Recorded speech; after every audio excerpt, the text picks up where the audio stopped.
बड़ा ही अहम पार्ट जो कि हम स्टार्ट करने लगे हैं आज की क्लास में,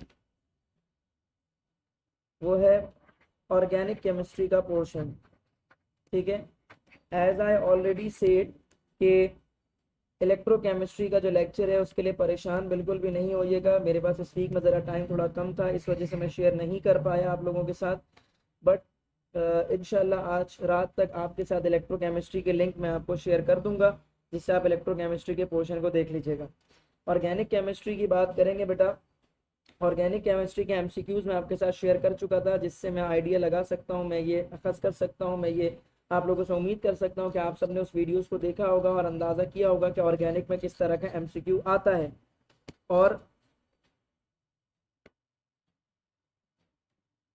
ऑर्गेनिक केमिस्ट्री के अंदर बेटा हमारे पास जो सबसे पहली बात जो थ्योरी है, इसके बारे में आपको पता होना चाहिए, that is a vital force theory.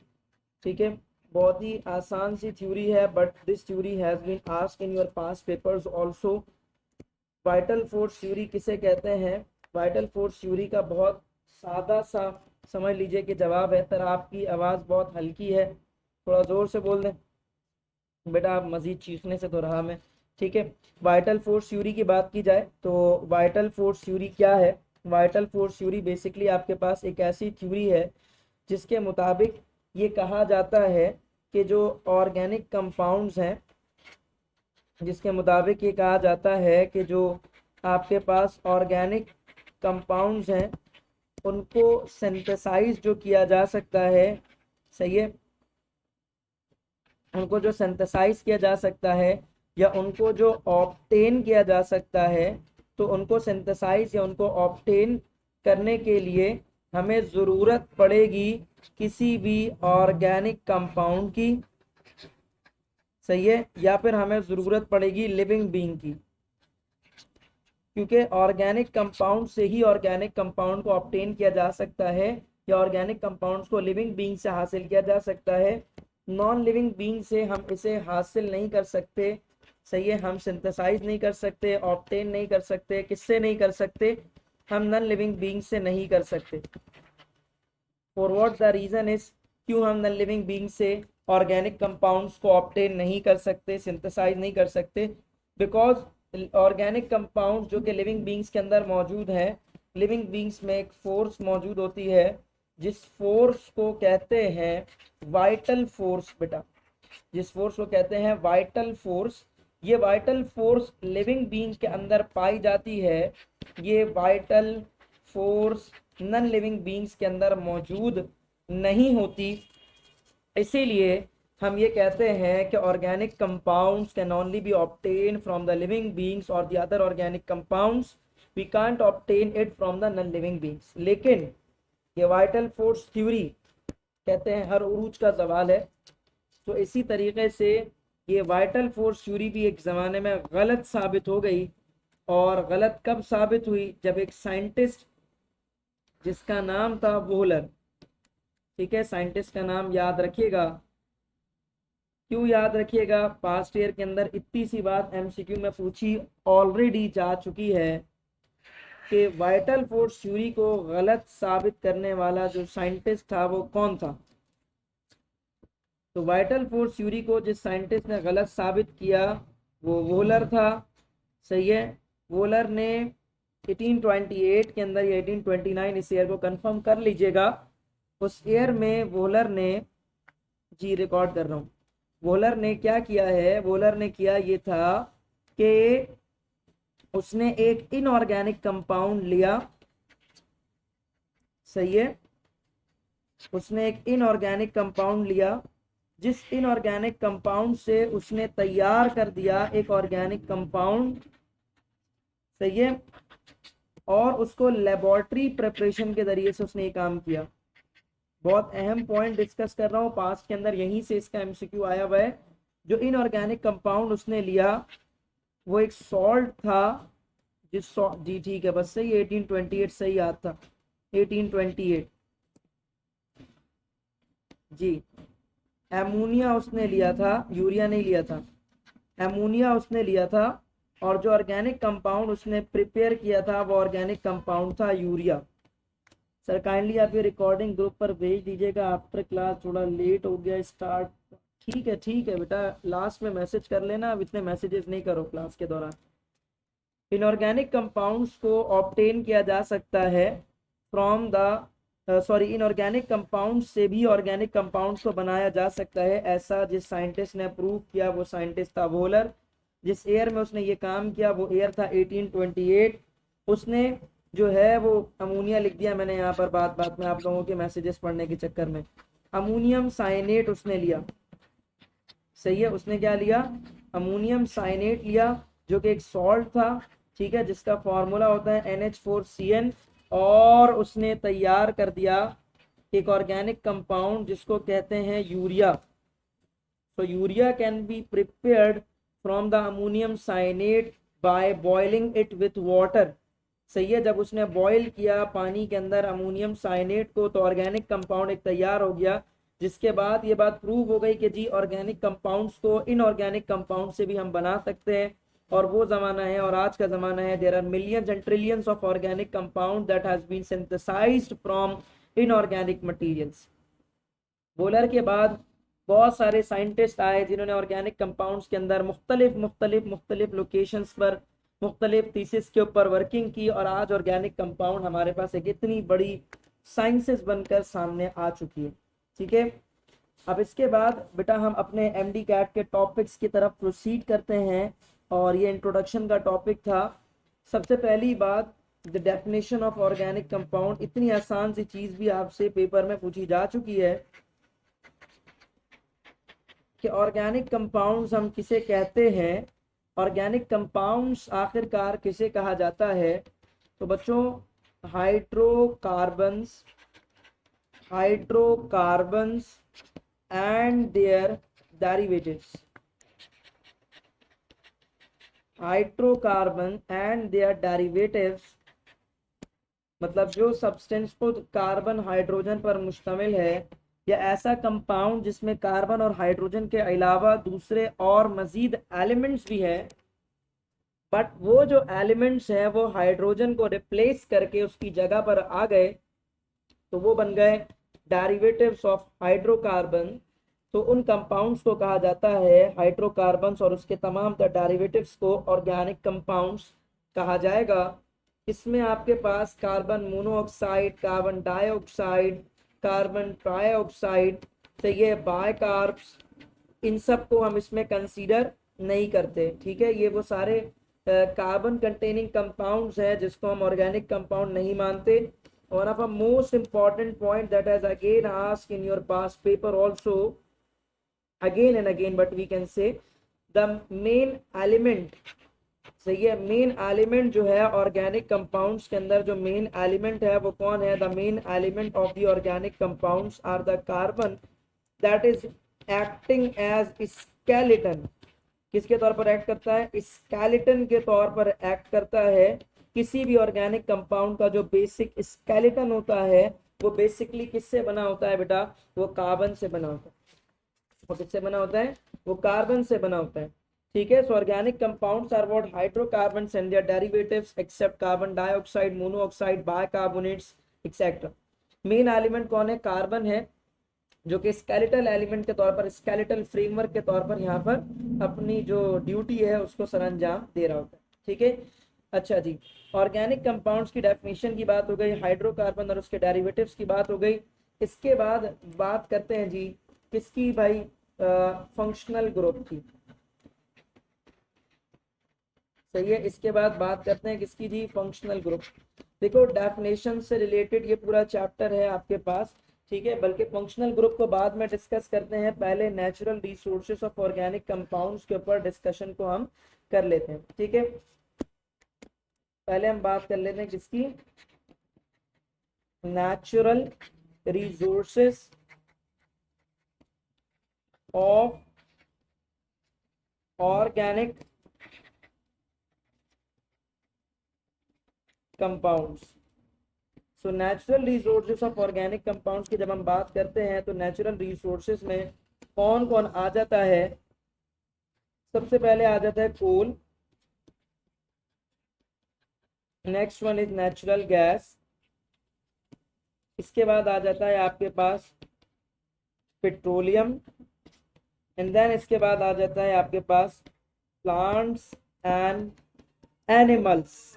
ठीक है, प्लांट्स एंड एनिमल्स। तो कोल हो गया, नेचुरल गैस हो गई, प्लांट्स हो गए, पेट्रोलियम हो गया, एनिमल्स हो गए, ये सारे नेचुरल रिसोर्सेज हैं ऑर्गेनिक कंपाउंड्स के।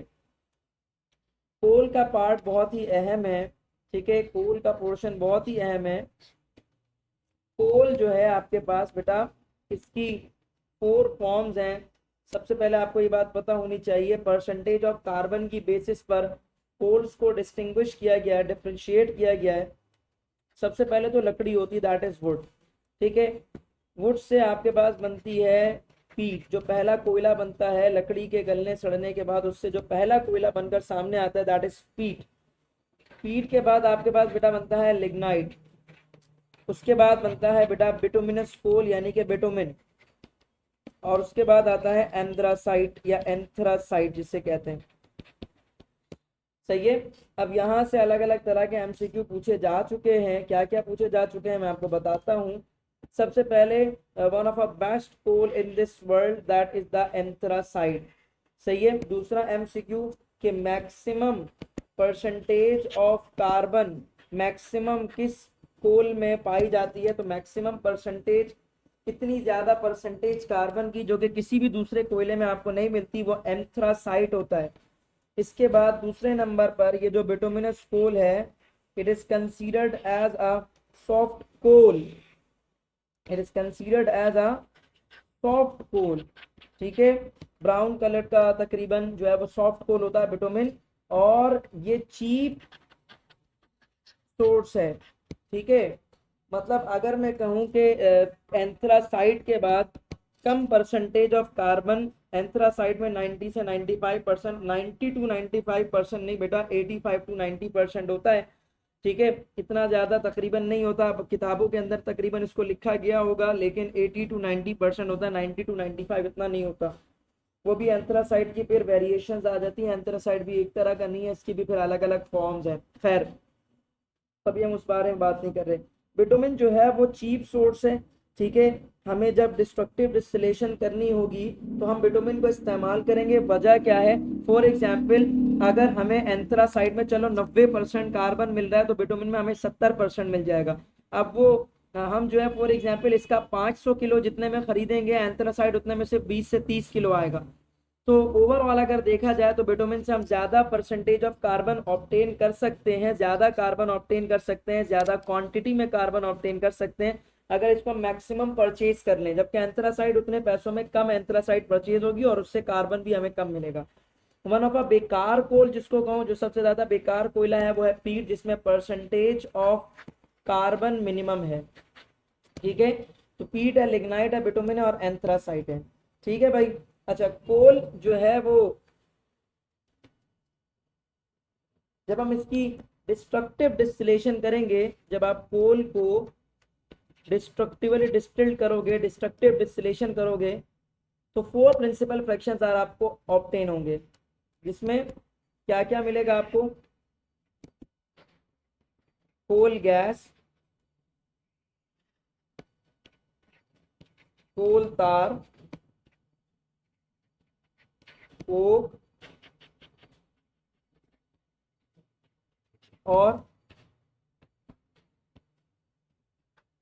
अमोनिकल लाइकर्स मिलेंगे। तो डिस्ट्रक्टिव डिस्टिलेशन के बाद जो गैसियस प्रोडक्ट होता है वो होता है कोल गैस, जो थिक लिक्विड होता है वो होता है कोल तार, जो सॉलिड प्रोडक्ट होता है वो होता है कोक, और जो अमोनिकल मिक्सचर कंटेनिंग कंपाउंड होता है वो होता है अमोनिकल लाइकर्स। सही है। स्टील इंडस्ट्री वगैरह में आपके पास जो कोल गैस है, मीथेन और हाइड्रोजन गैस, इसका मेन मिक्सचर होता है। कोलतार की बात की जाए तो ये थिक ब्राउन कलर्ड सिरप होता है, जिससे फर्दर जब उसकी फ्रैक्शनल डिस्टिलेशन की जाती है तो और मजीद भी आपके पास जो ऑर्गेनिक कंपाउंड्स हैं वो ऑब्टेन होते हैं। सही है। और कोई भी एक अच्छा कोयला जो है वो कब अच्छा कोल कंसीडर होता है? जब उसमें से हासिल होने वाले कोल तार की जब फ्रैक्शनल डिस्टिलेशन की जाएगी तो उससे ज्यादा से ज्यादा एरोमेटिक कंपाउंड्स आपको ऑब्टेन हो। तो जिस कोल तार की फ्रैक्शनल डिस्टिलेशन से ज्यादा एरोमेटिक कंपाउंड्स हासिल होंगे वो कोल तार अच्छा होगा, और वो कोल तार जिस कोयले से निकाला गया होगा वो कोयला भी अच्छा कंसीडर होगा। कोक की बात की जाए तो कोक के बारे में याद रखिएगा, ये प्योर फॉर्म है कार्बन का। One of a very important point that has been asked in your past paper also, कि ये जो डिस्ट्रक्टिव डिस्टिलेशन है और जो फ्रैक्शनल डिस्टिलेशन है इसके बारे में जरा सुन लीजिए। डिस्ट्रक्टिव डिस्टिलेशन हमेशा किसकी की जाएगी? डिस्ट्रक्टिव डिस्टिलेशन बेटा हमेशा उस वक्त करेंगे जब आपके पास, देखो डिस्ट्रक्टिव डिस्टिलेशन की डेफिनेशन क्या है? डिस्ट्रक्टिव डिस्टिलेशन की डेफिनेशन होती है सेपरेट करना, किसको सेपरेट करना? जो ऑर्गेनिक कंपाउंड का जो मिक्सचर है, मतलब ऑर्गेनिक कंपाउंड्स पर मुश्तमिल जो एक मिक्सचर है उसमें से सेपरेशन करना। किसकी सेपरेशन करना? उसके कंपोनेंट्स की। मतलब वो जिस जिस कंपाउंड से मिलकर वो पूरा मिक्सचर बना हुआ है उस मिक्सचर में हर एक एक कंपोनेंट को, हर एक एक कंपाउंड को सेपरेट करने का जो अमल है उसे कहेंगे डिस्ट्रक्टिव डिस्टिलेशन। लेकिन डिस्ट्रक्टिव डिस्टिलेशन जिस ऑर्गेनिक कंपाउंड के मिक्सचर की जा रही होगी वो सॉलिड होना चाहिए। मतलब अगर आपके पास ऑर्गेनिक कंपाउंड का मिक्सचर सॉलिड फॉर्म में है तो उस वक्त जो डिस्टिलेशन होगी वो डिस्टिलेशन कहलाएगी destructive distillation. This was an MCQ कि अगर ऑर्गेनिक कंपाउंड का मिक्सचर सॉलिड फॉर्म में है तो उस वक्त जो डिस्टिलेशन की जाएगी वो कौन सी डिस्टिलेशन होगी? तो वो होगी डिस्ट्रक्टिव डिस्टिलेशन। जबकि फ्रैक्शनल डिस्टिलेशन कब होती है? जब आपके पास जो ऑर्गेनिक कंपाउंड्स का जो मिक्सचर है वो ऑर्गेनिक कंपाउंड्स का मिक्सचर आपके पास लिक्विड फॉर्म में हो। तो the mixture of organic compounds are in liquid state, that separation of the mixture of organic compound is called as the fractional distillation। तो जब ऑर्गेनिक कंपाउंड्स का मिक्सचर बेटा आपके पास लिक्विड फॉर्म में अवेलेबल होगा तो उस वक्त ऑर्गेनिक कंपाउंड्स की जो हम सेपरेशन करेंगे उस मिक्सचर में से उस डिस्टिलेशन को कहेंगे फ्रैक्शनल डिस्टिलेशन। ठीक है, क्या कहेंगे बेटा? उसे फ्रैक्शनल डिस्टिलेशन कहेंगे। ठीक हो गई बात? तो ये दोनों फर्क वाजे रखिए। अब अगर गैशियस फॉर्म में ऑर्गेनिक कंपाउंड्स का आपको मिक्सचर मिला है तो उसकी हम डिस्टिलेशन नहीं कर सकते, उसको पहले कन्वर्ट करेंगे लिक्विड फॉर्म में एंड देन उसके बाद फिर हम उसकी फ्रैक्शनल डिस्टिलेशन करके उसके कंपोनेंट्स को, उसके मिक्सचर में मौजूद अदर कंपाउंड्स को सेपरेट कर लेंगे। ठीक है, तो ये तो बात हो गई किसकी? डिस्टिलेशन की भी कोल की बात हो गई। सही है। तो हमने नेचुरल रिसोर्सेज में जो है बात कर ली, किसकी बात कर ली? Natural resources of organic compound में हमने बात की कोल की। कोल के बाद बेटा आपके पास है नेचुरल गैस। सही है, कोल के बाद बेटा आपके पास है नेचुरल गैस। अच्छा, नेचुरल गैस का पाकिस्तान में अलग अलग नाम है, जैसे इसे हम जो है वो सुई गैस के नाम से पुकारते हैं।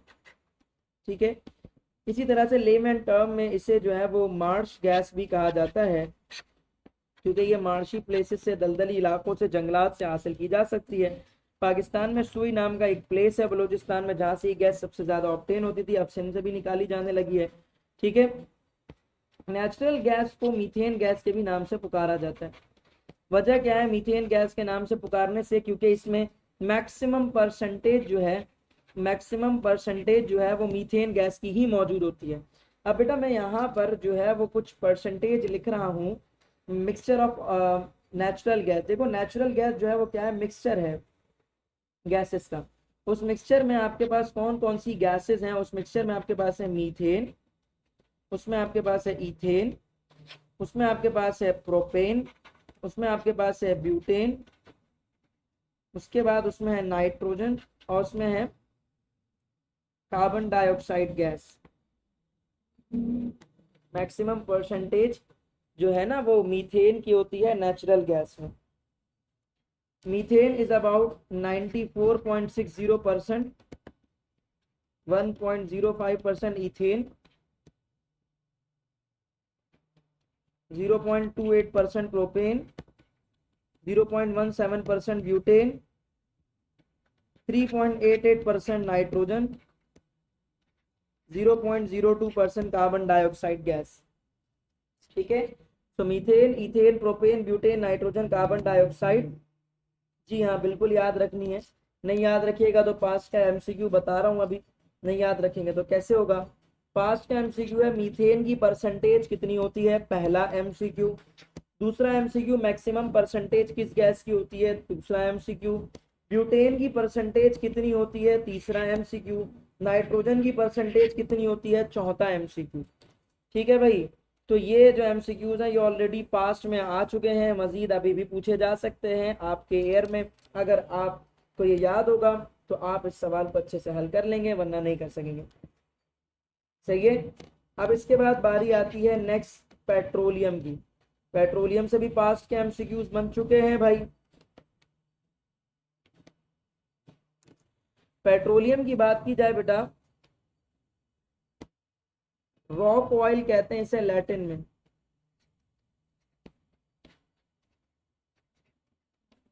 सही है। और क्रूड ऑयल भी इसे हम कहते हैं। सही है, क्रूड ऑयल कहते हैं। क्यों क्रूड ऑयल कहते हैं, क्योंकि भाई ये नेचुरली तौर पर जमीन से थिक पेस्ट की फॉर्म में निकाला जाता है, जिसकी फ्रैक्शनल डिस्टिलेशन करके हम उसमें से अलग अलग कंपाउंड्स को हासिल करते हैं। तो पेट्रोलियम जो है वो मुख्तलिफ ऑर्गेनिक कंपाउंड का लिक्विड मिक्सचर है। जब हम उसकी फ्रैक्शनल डिस्टिलेशन करेंगे तो उसमें से अलग अलग ऑर्गेनिक कंपाउंड सेपरेट होंगे। ठीक है। पुरानी वाली बुक के अंदर अलग अलग फ्रैक्शन में आपके पास चीजें लिखी हुई थी कि जी कितने कार्बन एटम पर मुश्तमिल ऑर्गेनिक कंपाउंड फ्रैक्शनल डिस्टिलेशन में किस टेम्परेचर पर हासिल होगा। तो खैर इस नई बुक में उसको इतना डिटेल नहीं लिखा गया। सही है। इसके बाद है नेक्स्ट आपके पास प्लांट्स एंड एनिमल्स। प्लांट्स और एनिमल्स की बात की जाए तो आप सबको पता है कि प्लांट्स और एनिमल्स के अंदर जो ऑर्गेनिक कंपाउंड्स मौजूद है they are actually the biomolecules. इसमें आपके पास कौन आ जाता है जी, कार्बोहाइड्रेट्स आ जाते हैं। इसके अलावा आपके पास जो है ना बेटा वो प्रोटीन्स आ जाती है। इसके अलावा बेटा आपके पास लिपिड्स वगैरह आ जाते हैं। ठीक है। तो ये जो बायोमोलिक्यूल्स हैं ये बायोमोलिक्यूल्स नेचुरली तौर पर ऑर्गेनिक कंपाउंड्स हैं। जैसे कि प्लांट से कार्बोहाइड्रेट को हम बल्क और लार्जर अमाउंट में हासिल करके अपने ग़िज़ा के लिए इस्तेमाल करते हैं। जानवरों से, एनिमल से प्रोटीन और लिपिड का हासिल करके हम अपने मुख्तलिफ पर्पजेस में उसका यूज़ करते हैं। तो they are actually the natural resources of the following organic compounds. तो ये बहुत छोटा सा टॉपिक था आपके पास, ये जिसको हमने डिस्कस किया, natural resources of organic compound. Natural resources of organic compound को डिस्कस करने के बाद अब हम मजीद अपनी बात को आगे बढ़ाते हैं। और डिस्टिलेशन की बात हमने कर ली, डिस्टिलेशन की टाइप्स की भी बात हमने कर ली। अब हम चलते हैं बेटा अपने नेक्स्ट टॉपिक की तरफ। और जो नेक्स्ट हमारी जो डेफिनेशन का पार्ट है दैट इज द क्रैकिंग। बहुत ही इंपॉर्टेंट पॉइंट है, पास्ट ईयर के अंदर 3-4 बार इसके एमसीक्यू पूछे जा चुके हैं। सही है। सर आप रिकॉर्डिंग, बेटा रिकॉर्डिंग कर रहा हूँ मैं, ये क्लास के स्टार्ट में मैंने कह दिया था और मैंने आप लोगों से बारहा कहा कि क्लास के दौरान थोड़ी कोशिश कीजिए कि मैसेजेस ज़रा कम कीजिए। ठीक है। दूसरे टीचर्स मैसेजेस को खोल कर नहीं देखते, क्लास के एंड पर देख लेते हैं। मैं बीच में देख लेता हूँ कि कहीं कोई मसला फंस रहा हो तो बच्चा पूछ ले। तो कोशिश कीजिए कि स्पेसिफिक मैसेजेस कीजिए जो नेसेसरी हैं आपके टॉपिक के बीच में, अगर नहीं समझ आ रहे। सही है। अंडरस्टैंड सी बात है कि मैं क्लास के स्टार्ट में बोल चुका हूँ कि रिकॉर्डिंग इस कंटिन्यू है, रिकॉर्डिंग हो रही है। पहले भी बता चुका हूँ मैं रिकॉर्डिंग सॉफ्टवेयर बेस्ड करता हूँ, मैं रिकॉर्डिंग जूम बेस्ड नहीं करता। So it's understandable, already discuss. ये डांट नहीं रहा हूँ, ये समझा रहा हूँ कि क्लास के दौरान कोशिश करें कि मैसेजेस कम से कम करें, रेलिवेंट मैसेजेस हो, ताकि मैं भी एक टाइम आए कि फिर बोर होकर के फिर मैसेजेस खोलना छोड़ दूँ और फिर आप लोगों के रेलिवेंट मैसेजेस आए हुए तो फिर वो ना देखूँ मैं। ठीक है। क्रैकिंग की बात की जाए तो क्रैकिंग का मकसद क्या होता है, क्रैकिंग का मतलब होता है ब्रेक डाउन करना। सही है। क्रैकिंग का मतलब क्या होता है, ब्रेक डाउन करना। किसको ब्रेक डाउन करना, ब्रेक डाउन करना लार्जर मॉलिक्यूल्स को जिनका मेल्टिंग पॉइंट, बॉइलिंग पॉइंट और मॉलिक्यूलर मास ज़्यादा हो, उसको ब्रेक डाउन करके कन्वर्ट कर देना। इसमें कन्वर्ट कर देना स्मॉलर मॉलिक्यूल्स में। सही है। To break down the molecules that are of larger, that having a high molecular weight, their melting and boiling points are high, converted into the smaller molecules whose melting point, whose boiling point, whose molecular mass are less। ठीक है, तो break down कर देना एक बड़े बल्कि molecule को जिसका मॉलिक्यूलर वेट ज्यादा हो, जिसका मेल्टिंग बॉइलिंग पॉइंट ज्यादा हो, उसको कन्वर्ट कर देना स्मॉलर मॉलिक्यूल में जिसका मेल्टिंग बॉइलिंग पॉइंट कम हो, टू मीट द डिमांड। ठीक है, मतलब हमारी जो डिमांड है, हमारी जो यूज है ऑर्गेनिक कंपाउंड्स का, वो ज्यादातर smaller molecules of organic compounds को हम यूज करते हैं। तो उस डिमांड को फुलफिल करने के लिए आम तौर पर हम करते ये हैं कि बड़े बड़े मॉलिक्यूल्स को ब्रेक डाउन करते हैं स्मॉलर मॉलिक्यूल्स के अंदर। सही है, और इस प्रोसेस को कहते हैं क्रैकिंग। क्रैकिंग करने के लिए एक स्पेसिफिक टेम्परेचर रखना होता है, स्पेसिफिक कैटलिस्ट रखना होता है जिस पर वो क्रैकिंग होती है। तो एक होती है थर्मल क्रैकिंग, एक होती है स्टीम क्रैकिंग। ठीक है, ये भी पास का एमसीक्यू है। थर्मल क्रैकिंग में हीट देकर एक बंद बर्तन लेंगे, जैसे कि एक पतीली आप समझ लीजिए, एक भगोना जिसको कुछ घरों में कहा जाता है उसको समझ लीजिए। ठीक है, उस पतीले के अंदर हम क्या करेंगे कि किसी भी ऑर्गेनिक कंपाउंड को डालकर उसको हर तरफ से बंद कर देंगे जिसमें एयर नहीं जाएगी, और फिर उसको हर तरफ से आग लगा देंगे, तो उसके अंदर क्रैकिंग स्टार्ट हो जाएगी। तो वो होगी थर्मल क्रैकिंग। स्टीम क्रैकिंग के अंदर हम भाप में किसी भी ऑर्गेनिक कंपाउंड को रख देंगे, ठीक है, और उसको ब्रेक डाउन करेंगे स्मॉलर मॉलिक्यूल्स के अंदर, तो वो होगी स्टीम क्रैकिंग। तो याद रखिएगा क्रैकिंग की कितनी टाइप्स है, क्रैकिंग की दो टाइप्स हैं। ठीक है, एक होता है आपके पास स्टीम क्रैकिंग, सही है, एक होता है आपके पास स्टीम क्रैकिंग, और दूसरी होती है बेटा आपके पास थर्मल क्रैकिंग। ठीक है, तो पहली टाइप है दैट इज थर्मल क्रैकिंग, और दूसरी है स्टीम क्रैकिंग। या स्टीम क्रैकिंग और थर्मल क्रैकिंग बात एक ही है। और क्रैकिंग करने के लिए प्रॉपर कैटलिस्ट वगैरह का यूज किया जाता है। पास्ट ईयर का एमसीक्यू उसकी डेफिनेशन से ही पूछा जा चुका है। अगली डेफिनेशन जो हम पढ़ने लगे हैं बेटा, and again it has also asked in your past papers, that is the catenation. देखो ये पेपर चैप्टर बहुत आसान है, और मैं जो कहता हूँ ना पास्ट ईयर में ये एमसीक्यू आया हुआ, ये मैं एक ईयर का डाटा नहीं बताता आपको। ठीक है, मैं जितने भी multiple different medical colleges over all Pakistan मौजूद हैं, इनका तकरीबन 1990 के बाद से लेकर के 2020 जो 2023 है उस तक का जो डाटा है, उन सारे डाटा को पढ़ने के बाद, उनमें आए हुए तमाम तर एमसीक्यूज को देखने के बाद, मैं इन टॉपिक्स के दरमियान आपको बताता जाता हूँ कि कौन सा टॉपिक एमसीक्यू के लिहाज से अहम है। क्योंकि जाहिर है अगर कोई एमसीक्यू एनईडी में 2002 में पूछा गया है, तो वही एमसीक्यू हो सकता है 2024 में आपसे पूछ लिया जाए। अगर कोई एमसीक्यू यूएचएस में 2009 में पूछा गया, तो हो सकता है 2023 में पूछ लिया गया था, 2024 में आपसे पूछ लिया जाए। हो सकता है नेक्स्ट के पेपर में अगर एक एमसीक्यू पूछा जा चुका है, तो हो सकता है आपका एमसीक्यू रिपीट हो जाए, because teachers consider the topic, और टॉपिक में से टीचर वही चीज निकालेगा जो पूछी जानी चाहिए, तो दूसरा टीचर भी वही निकालेगा जो चीज पूछी जानी चाहिए। तो 2002 में अगर किसी का दिमाग उस टॉपिक पर चल पड़ा था, तो 2023 में भी चल पड़ सकता है। ठीक है, और 2024 में भी। कैटिनेशन का मतलब क्या होता है जी? कैटिनेशन का मतलब ये होता है, कैटिनेशन के बारे में याद रखिएगा कि एबिलिटी होती है किसी भी एलिमेंट की, ability of an element to bond itself, to bond itself with its atoms, with its atom spontaneously automatically। Sir linkage property of carbon atom जी। तो एबिलिटी एक एलिमेंट की कि वो अपने जैसे एटम्स के साथ स्पॉन्टेनियसली, खुद ब खुद अपनी मर्जी से जुड़ता चला जाता है,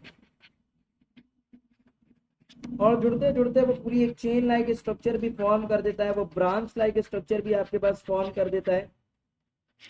तो इस प्रॉपर्टी को कहते हैं कैटिनेशन। सबसे ज्यादा ये एबिलिटी, जो मैक्सिमम एबिलिटी है कैटिनेशन की, जो हम ऑब्जर्व करते हैं, maximum ability of catenation, maximum catenation बल्कि ज्यादा बेहतर था, लिखना चाहिए था, वो होती है बेटा आपके पास कार्बन की।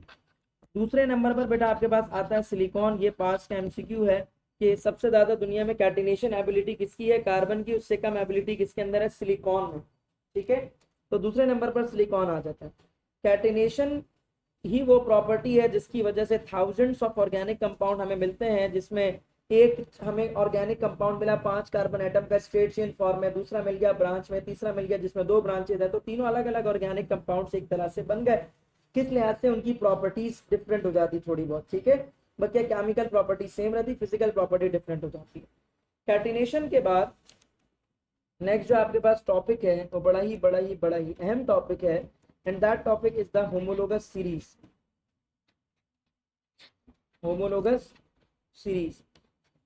तकरीबन सारे टॉपिक्स यहाँ से पूछे जा चुके हैं, अलग अलग ईयर्स में, अलग अलग तरीके से, अलग अलग जगहों पर। होमोलोगस सीरीज किसे कहते हैं बेटा? होमोलोगस सीरीज का मकसद क्या होता है? होमोलोगस सीरीज का हम कहते हैं कि series of molecules of organic compounds, series of the molecules of organic compound belongs to same family,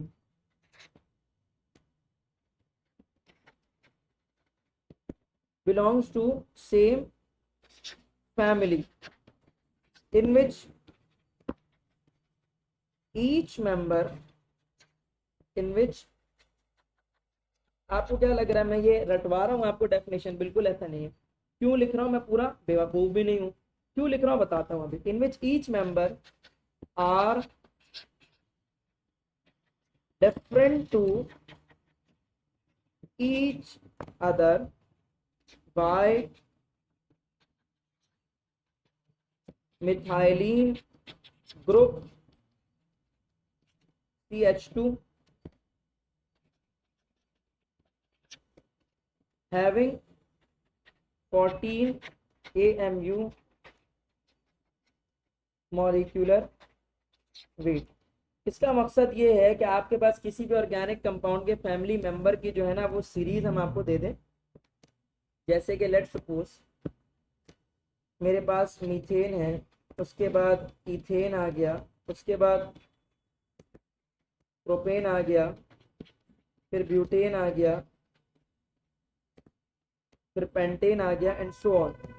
इसमें देखो हर मेंबर में, पहले वाले को छोड़ दो भले, पहले वाले में भी इस चीज को फॉलो कर सकते हो, लेकिन हमेशा दूसरी जो फैमिलीज होंगी ना उसमें पहला मेंबर 2 कार्बन एटम पर मुश्तमिल होगा, जैसे कि इथीन और इथाइन में। तो दूसरे तीसरे चौथे में देख लो।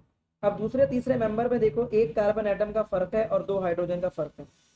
सही है। तीसरे चौथे में देख लो अगेन 3 और 4 कार्बन एटम, तो 1 कार्बन एटम का फर्क है और 2 हाइड्रोजन एटम का। तो ये जो CH2 ग्रुप का डिफरेंस है, CH2 को कहते हैं methylene group. This was the past paper MCQ कि each member of the organic compound family, वहां कहीं पर भी असर रसूख दूर दूर तक जो है ना ये नहीं दिखाए गए थे कि होमोलोगस सीरीज से सवाल है। बस इतना सवाल था कि ऑर्गेनिक कंपाउंड की फैमिली मेंबर के दरमियान किसका फर्क होता है, तो मिथाइलिन ग्रुप का। सही है। अगले पेपर में सवाल आया, अगले अनदर यूनिवर्सिटी में सवाल आया कि जो मिथाइलिन ग्रुप है उसका मॉलिक्यूलर वेट क्या होता है। ये तो बहुत आसान सा सवाल था। लेकिन अगला सवाल जो अनदर यूनिवर्सिटी में आया वो ये आया कि different members of the organic compounds of the same family having different with respect to their molecular weight are of about. मतलब ये होगा कि एक सीरीज है ऑर्गेनिक कंपाउंड्स के फैमिली के मेंबर्स की, उसमें हर मेंबर एक दूसरे से मुख्तलिफ है अपने मॉलिक्यूलर वेट के लिहाज से। तो जो हर मेंबर अपने मॉलिक्यूलर वेट के लिहाज से मुख्तलिफ है, तो कितना मॉलिक्यूलर वेट का फर्क होता है किसी भी 2 ऑर्गेनिक कंपाउंड की कंसेक्यूटिव फैमिली मेंबर्स के दरमियान। कंसेक्यूटिव का मतलब ये होता है कि 3 कार्बन एटम और 4 कार्बन एटम की फैमिली मेंबर है, या 4 और 5 कार्बन एटम के फैमिली मेंबर है, या 5 और 6 कार्बन एटम के मेंबर है। इनमें कितना मॉलिक्यूलर वेट का फर्क होता है, तो 14 AMU मॉलिक्यूलर वेट का डिफरेंस होता है एक मेंबर और दूसरे मेंबर के दरमियान। ठीक है। ये तो हो गई इसकी डेफिनेशन से रिलेटेड बात। तो देखो जी डेफिनेशन पूरी क्यों लिखी मैंने। पहली बात तो ये कि इसकी पूरी डेफिनेशन अलग से पूछी जा चुकी है। ठीक है। इसके बाद मैंने पूरी डेफिनेशन क्यों लिखी, क्योंकि इसमें से मिथाइलिन ग्रुप वाला पॉइंट MCQ में अलग आ चुका है। फिर इसको मैंने पूरा क्यों लिखा, क्योंकि इसमें 14 AMU वाला पॉइंट अलग आ चुका है आपके पास। ठीक है। और 14 AMU methylene group different with respect to the each members of the organic compound, this definition is actually the homologous series। तो ये सवाल अलग से पूछा जा चुका है। ठीक है। अच्छा जी, अब यहाँ पर हम थोड़ा सा बात को अगर आगे करते हैं अपने जो होमोलोगस सीरीज की, तो होमोलोगस सीरीज के अंदर ये बात याद रखिएगा, क्योंकि सारे मेंबर एक ही फैमिली से बिलोंग करते हैं, तो सारे मेंबर की जो प्रॉपर्टी की अगर मैं बात करूं, सारे मेंबर्स की अगर मैं प्रॉपर्टी की बात करूं, तो सारे के सारे मेंबर्स की बेटा जो फिजिकल प्रॉपर्टी होगी वो डिफरेंट होगी। फिजिकल प्रॉपर्टी क्या होगी, डिफरेंट होगी। एग्जाम्पल के तौर पर 1 से लेकर के तकरीबन 4 कार्बन एटम पर मुश्तमिल कंपाउंड्स आपके पास, या 5 कार्बन एटम पर भी मुश्तमिल कंपाउंड जो है वो गैसियस स्टेट में आपको मिलते हैं, और तकरीबन 17 कार्बन एटम तक कंटेनिंग कंपाउंड्स आपको लिक्विड फॉर्म में मिलते हैं, और मोर देन 17 कार्बन एटम मतलब 17 कार्बन एटम से ज्यादा कंटेनिंग कंपाउंड जो है वो आपके पास जो है बेटा वो सॉलिड फॉर्म में आपको मिलते हैं। ठीक है।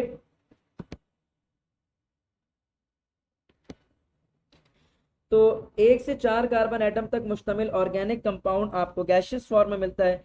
17 कार्बन एटम तक कंटेनिंग कंपाउंड लिक्विड फॉर्म में, और 17 कार्बन एटम से ज्यादा कंटेनिंग कार्बन वाला कंपाउंड आपको जो है वो सॉलिड फॉर्म में मिलेगा। ठीक है, तमाम के तमाम होमोलॉगस सीरीज में जितने भी मेंबर्स हैं उन सब की जो केमिकल प्रॉपर्टी है, उन सब की जो केमिकल प्रॉपर्टी है, वो सब केमिकल प्रॉपर्टी आपस में एक दूसरे के लिहाज से बिल्कुल सिमिलर होगी, सेम होगी। ठीक है, अच्छा, इसी के साथ साथ आपको जो ऊपर मैंने बात की कि हर मेंबर मिथाइलिन ग्रुप का फर्क रखता है, हर मेंबर के दरमियान मॉलिक्यूलर वेट 14 AMU का डिफरेंस होता है, ये भी इसकी प्रॉपर्टीज में शामिल है। That is the property of homologous series. ठीक है, अच्छा, इसके बाद आता है आपके पास बेटा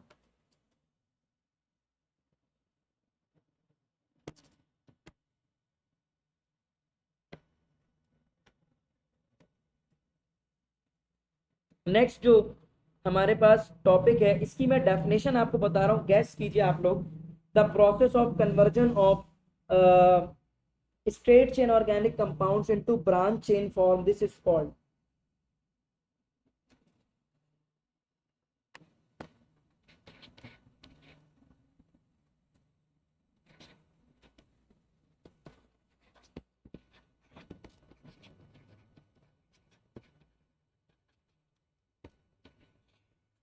रीफॉर्मिंग ऑफ पेट्रोलियम। तो रीफॉर्मिंग ऑफ पेट्रोलियम जो है बेटा, ये कौन सा टॉपिक है? रिफॉर्मिंग ऑफ पेट्रोलियम का जो बेटा टॉपिक हम यहाँ पे पढ़ रहे हैं, रिफॉर्मिंग ऑफ पेट्रोलियम का, ये रिफॉर्मिंग ऑफ पेट्रोलियम के टॉपिक में हमें किस बारे में मालूम होना चाहिए? रिफॉर्मिंग ऑफ पेट्रोलियम के टॉपिक में इस बात को याद रखिएगा कि रिफॉर्म का मतलब होता है दोबारा से किसी चीज को फॉर्म करना। सही है, रिफॉर्म का मतलब क्या होता है? किसी भी चीज को दोबारा से फॉर्म करना। तो रिफॉर्मिंग ऑफ पेट्रोलियम में हम इस बात को पढ़ते हैं कि किस तरीके से कन्वर्जन की जाएगी। किसकी कन्वर्जन की जाएगी? Conversion of straight chain organic compounds, straight chain organic compounds into branched ones. इसकी आपके बुक में भी एग्जांपल लिखी गई है कि आपके पास नॉर्मल ऑक्टेन है, उसको जो है वो 2,2,3 ट्राई मिथाइल जो है पेंटेन में उसको तब्दील कर दिया गया है। तो this conversion is called reforming of petroleum, straight chain compound को ब्रांच में तब्दील कर देना। इसकी वजह से जो क्वालिटी ऑफ पेट्रोल है ये बढ़ जाता है। ये पास का एमसीक्यू है कि क्वालिटी ऑफ पेट्रोल बढ़ाने के लिए हम जो है वो रिफॉर्मिंग ऑफ पेट्रोलियम करेंगे। अच्छा तेल कौन सा होता है? जिसका ऑक्टेन नंबर हाई हो। सही है, और जो है ऑक्टेन नंबर से भी एमसीक्यू है कि क्वालिटी ऑफ पेट्रोल को बताने के लिए क्या इस्तेमाल होता है? Octane number. Octane number high की वैल्यू कितनी है? 1 है। अच्छा, मजीद ये बताता चलूं कि ऑक्टेन नंबर के हवाले से मैंने आपको बताया। अब नॉकिंग क्या होती है? नॉकिंग, नॉकिंग किसे कहते हैं? नॉकिंग कहते हैं sharp metallic sound, sharp metallic sound produce in the internal combustion engine, produce internal combustion engine. मतलब गाड़ियों का जो इंजन है उसमें अगर बैड क्वालिटी पेट्रोल आप यूज करेंगे तो उसकी वजह से शार्प मेटालिक साउंड एक प्रोड्यूस होगी, जिसको कहते हैं नॉकिंग। नॉकिंग का एमसीक्यू पास से पूछा जा चुका है। इस नॉकिंग को खत्म करने के लिए एंटी नॉकिंग एजेंट डालते हैं, एंटी नॉकिंग एजेंट डालते हैं। ये भी पास्ट टाइम एमसीक्यू है कि नॉकिंग को खत्म कैसे करेंगे? एंटी नॉकिंग एजेंट से। ट्राई मिथाइल लेड या फिर सॉरी ट्राई मिथाइल कह रहा हूँ, टेट्रा मिथाइल लेड या फिर टेट्रा इथाइल लेड, ये इस्तेमाल किया जाता है आमतौर पर नॉकिंग को खत्म करने के लिए। लेकिन अब जो है हम पेट्रोल को रिफॉर्म कर देते हैं, जिसके बाद पेट्रोल की क्वालिटी बढ़ जाती है, क्योंकि नॉकिंग एजेंट जो आपके पास सॉरी एंटी नॉकिंग एजेंट पर पाबंदी लगा दी गई है, क्योंकि वो लेड कंटेनिंग कंपाउंड्स होते थे, या ऐसे एंटी नॉकिंग एजेंट्स डाले जाएं जिसमें लेड मौजूद ना हो, because it cause the poison. ठीक है, हम आज की क्लास में रिफॉर्मिंग ऑफ पेट्रोलियम तक रखते हैं। जो नेक्स्ट हमारी क्लास होगी इसमें फिर इसके आगे से बच्चों हम यहाँ से प्रोसीड करेंगे। ठीक है, आई होप कि आप लोगों को बच्चों तमाम चीज़ें क्लियर होंगी। अच्छी खासी चीज़ें आज की क्लास में हमने कवर की है, तकरीबन अबाउट 2 आवर हो चुका है क्लास को स्टार्ट किए हुए। ठीक है, और जो भी देख लूंगा इसके अंदर से अगर कोई सिलेबस में कोई पॉइंट रहता है so we will discuss it into the next class. I hope कि तमाम चीज़ें आप लोगों को क्लियर हो, कोई मसला नहीं है, कोई परेशानी नहीं है। सेट पेट्रोलियम की हेडिंग शो कर दीजिएगा प्लीज, पेट्रोलियम की हेडिंग शो करा देते हैं भाई, ये लीजिए पेट्रोलियम की हेडिंग, पेट्रोलियम पेट्रोलियम पेट्रोलियम ऊपर है पेट्रोलियम, ये रहा, ठीक है। रॉक ऑयल कहते हैं क्योंकि रॉक की क्रशिंग से, उनकी डिस्ट्रक्टिव डिस्टिलेशन करने से उनमें से हासिल किया जाता है, इसलिए उसको रॉक ऑयल कहते हैं। चलो बच्चों, फिर इंशाल्लाह मिलेंगे नेक्स्ट क्लास में, तब तक के लिए अपना बहुत सारा ख्याल रखिए। हाँ फंक्शनल ग्रुप रह गया ना, फंक्शनल ग्रुप यही तो कह रहा हूँ कि जो फंक्शनल ग्रुप रह गया या जो भी चीज़ें हैं वो फिर नेक्स्ट क्लास में इसको हम डिस्कस कर लेंगे। ठीक है भाई, ओके बच्चों, अल्लाह हाफिज़।